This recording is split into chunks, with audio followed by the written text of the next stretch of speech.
aí, galera, belezinha? Tudo bem com vocês? Espero que vocês estejam excelentemente bem, felizes, saudáveis e animadíssimos aí para assistirem essa aula de hoje. O tema que nós vamos falar hoje é um tema interessante, é um tema atual, que ele fala dentro também do processo de globalização. Ele vai falar da terceira revolução industrial. Eu sou o professor Michel, sou professor de Geografia e estamos aí nessa aula de hoje para explicar um pouquinho sobre a Revolução Técnico-Científico-Informacional. É impossível de um professor de Geografia falar da Revolução Técnico-Científico-Informacional sem antes ele citar aí o Milton Santos, que tanto falou de globalização, tanto falou desses assuntos, e falou também de como ocorre a desigualdade social pelo advento da tecnologia e pelo advento da globalização. Mas, sem mais rodeios, sem mais demora, vamos ser bastante rápidos e sucintos aqui. Esse assunto que nós vamos abordar hoje, ele é o seguinte: eu não vou ficar, gente, lendo aqui. Nosso material de apoio aqui é o PET, Plano de Estudo Doutorado da Secretaria de Educação de Minas Gerais.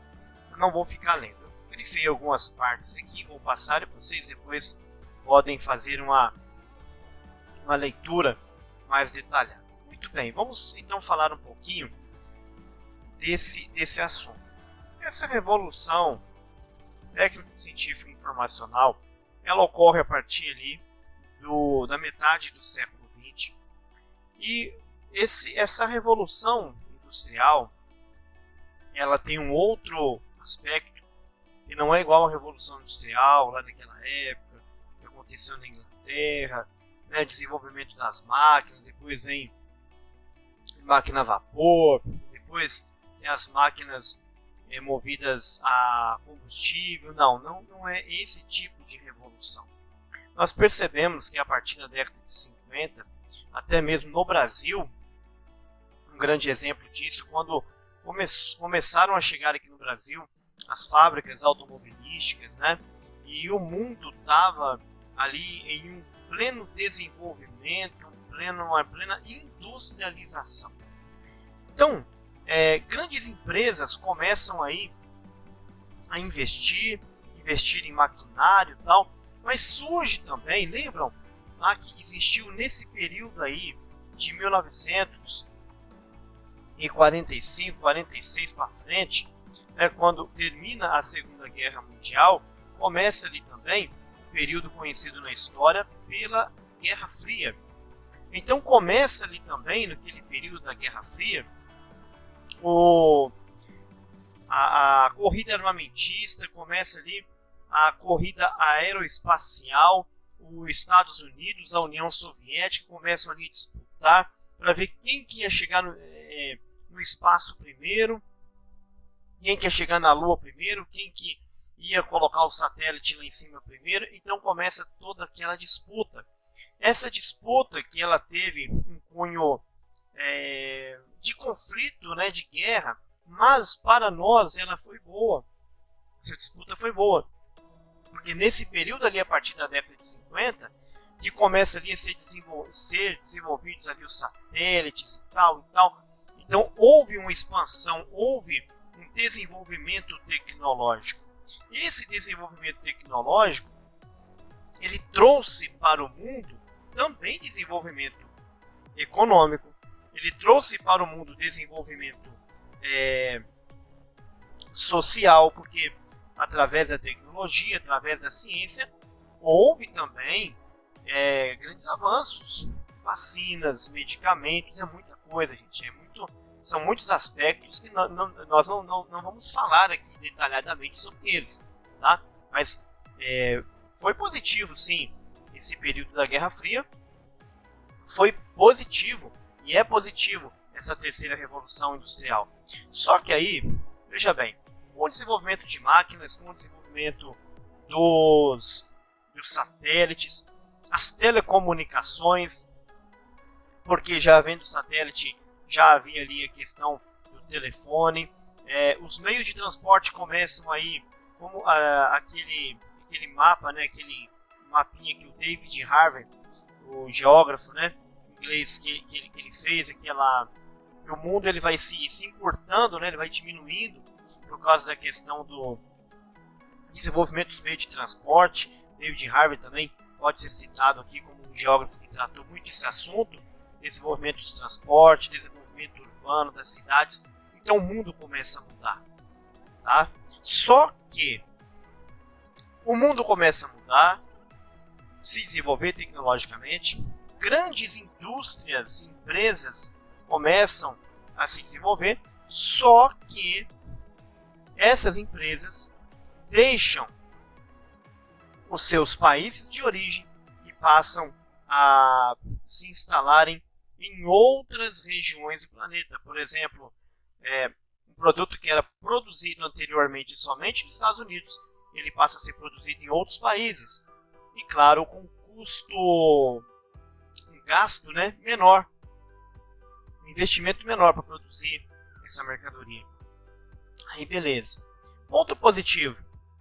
Todos passam, entre aspas, né, todos passam a ter acesso a essas mercadorias, aos aparelhos eletrônicos, aos calçados de marca, enfim, todos esses produtos. Mas tem um ponto negativo, porque esses países, essas empresas, elas procuram países menos desenvolvidos politicamente, economicamente, porque as leis ambientais são mais flexíveis, é mais fácil de fazer exploração de uma mina de ferro, é mais fácil derrubar, por exemplo,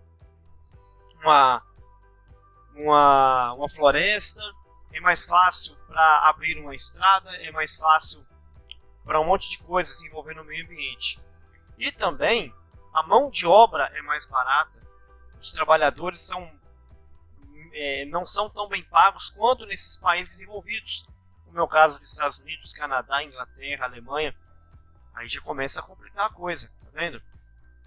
E o pior de tudo, essa flexibilidade nas leis ambientais e essa fragilidade da legislação trabalhista faz com que essas grandes empresas chamadas transnacionais, multinacionais ou empresas internacionais, né, elas passem a desenvolver, crescer, mas muitos que trabalham para essas empresas nem são funcionários delas, são terceirizados. Ou seja, essa grande empresa, ela contrata uma outra empresa menor de um país mais pobre, de um país com alguns problemas sociais, e essas pessoas produzem de forma barata, uma mão de obra que não é qualificada, né? Igual muitas vezes essas pessoas são qualificadas em outros países, porém nesses países aí que não são o país de origem da sede daquela empresa, esses trabalhadores talvez não são bem pagos e não têm ali essa qualificação, mas os produtos são produzidos e vendidos e comercializados, tá? O Brasil, por exemplo, ele tem várias empresas transnacionais, são empresas que têm uma sede nos Estados Unidos, uma sede em outro lugar, mas em toda a sua atividade comercial aqui. Então, essa facilidade aí na mão de obra, essa facilidade quanto à obtenção de recursos naturais, essa facilidade porque já tem também o mercado consumidor, como está aqui no texto, né?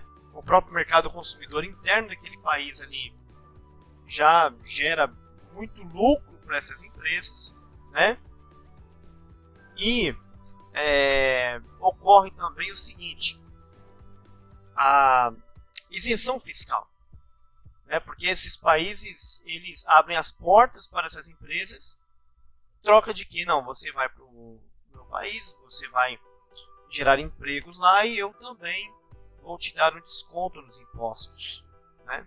Então, tem todo esse jogo, tem toda essa estrutura, toda essa negociação que facilita muito para essas empresas virem para o Brasil, virem para outros países que não são países de ponta, né, de alto desenvolvimento, igual os Estados Unidos, igual o Japão e outros países nesse patamar, certo?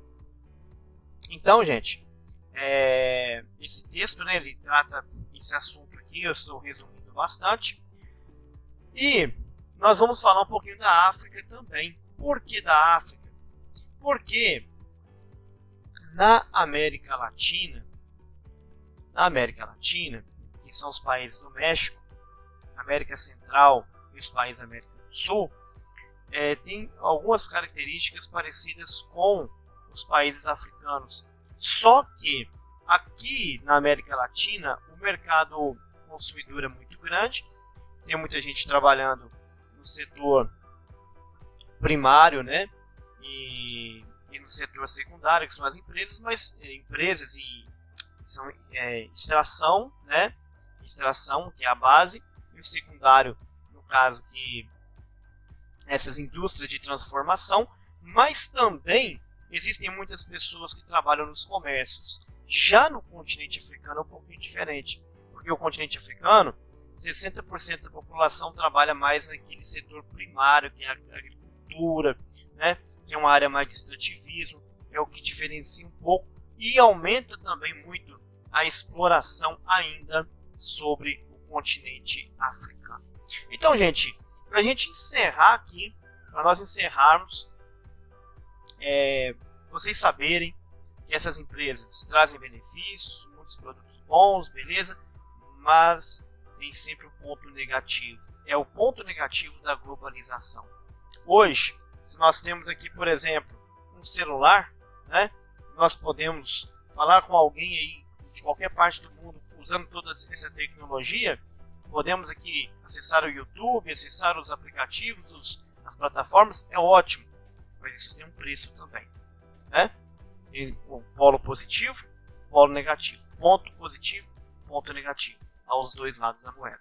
Então está explicado sobre a revolução técnico-científica informacional, essa revolução da tecnologia que trouxe tantos benefícios, mas infelizmente traz muitos malefícios, muita desigualdade social. Então, analisem, pensem um pouquinho sobre esse assunto, né, e tirem as suas próprias conclusões. Pense um pouquinho no que isso é positivo e no que isso é negativo para cada um de nós. Bom, então pode deixar a sua pergunta, deixar o seu comentário e eu espero vocês aí para a nossa próxima aula, nosso próximo vídeo.